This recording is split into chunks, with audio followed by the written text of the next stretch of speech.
we are not building for children who aren't here. They are here. As for the operating budget, there are 4 modular classrooms in operation at the batch. There's going to be 1 in overflow in the library. The teachers are here for the students. They need to be moved over to the new school. If more students come, there will be more teachers, but a majority of the operating costs, I believe, are already in place at the batch.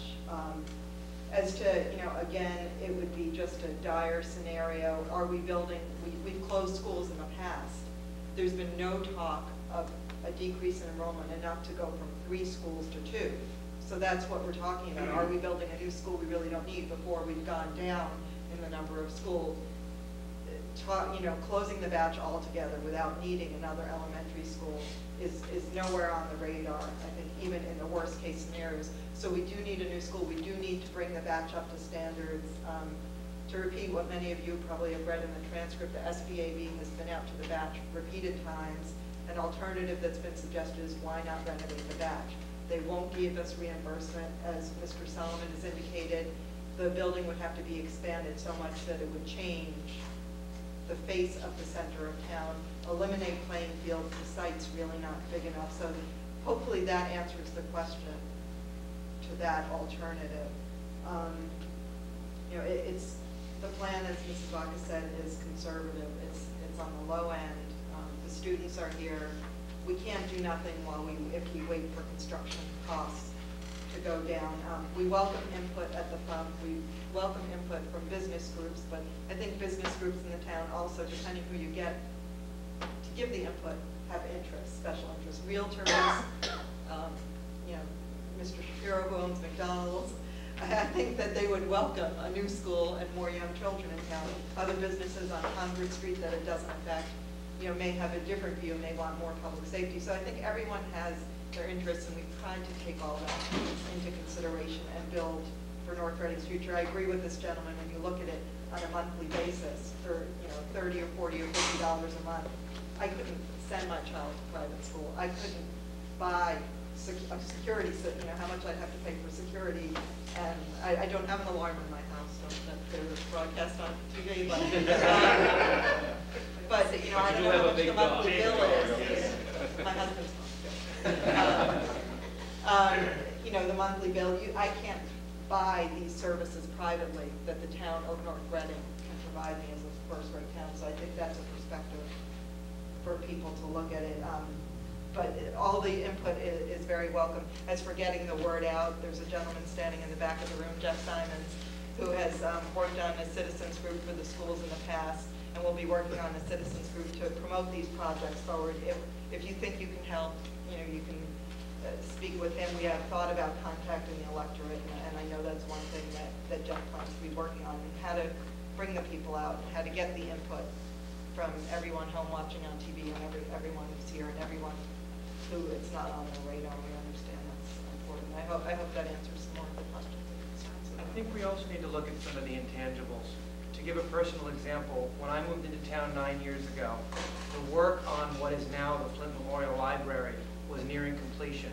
And as we would drive up every couple weeks from Malden, I've got to tell you, one of the main reasons that North Reading stood out to us was a town this tiny, which frankly from where I come from is the way I felt. A town this tiny, willing to spend the money to do something that important and that useful is something we've also got to look at. This will probably, I'll leave it to the realtors, but this will probably help raise property values. This will probably help bring more people wanting to come into town. There are some intangible benefits that we need to look at as well.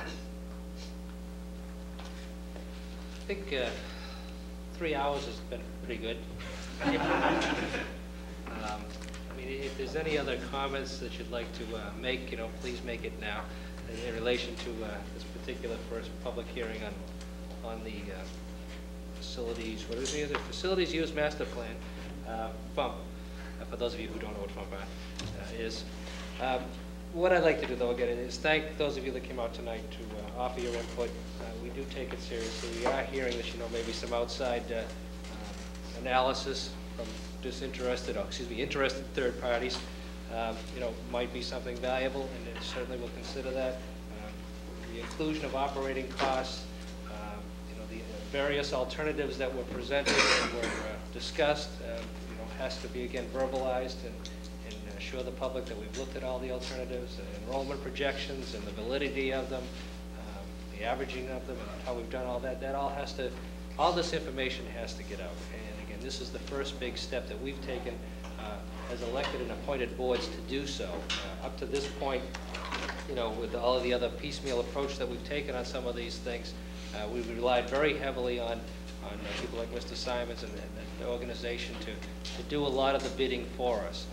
In this particular case, I think what we're looking to do is we're going to continue to assume the responsibility that's been entrusted to us as elected and appointed officials to cull out the requisite information, to present a package, a program for consideration for the general public in a reasonable fashion, and how that's going to be determined, how it's going to be done, again, will be determined before August. And again, we want to hear from more people who aren't here tonight, but who may be watching this later on. Please feel free to call, myself or the town administrator's office or the superintendent's office with any comments that you may have, and we would really appreciate it and are looking forward to it. You can be rest assured that you're going to see a lot of our faces around town, in the neighborhoods and in people's homes, willing to go out there, spend the time, and talk to you about exactly what you're talking about. Why did we arrive at this conclusion, and why do we think this is the best part of the plan, and why aren't we going for a brand new high school and middle school as opposed to the elementary school?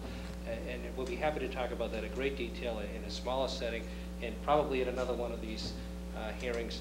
My guess is probably before the August deadline, and then again in September before the October town meeting. So with that, I'd like to conclude the meeting. Thank you all very much for coming. Thank the members for being here, and have a good evening.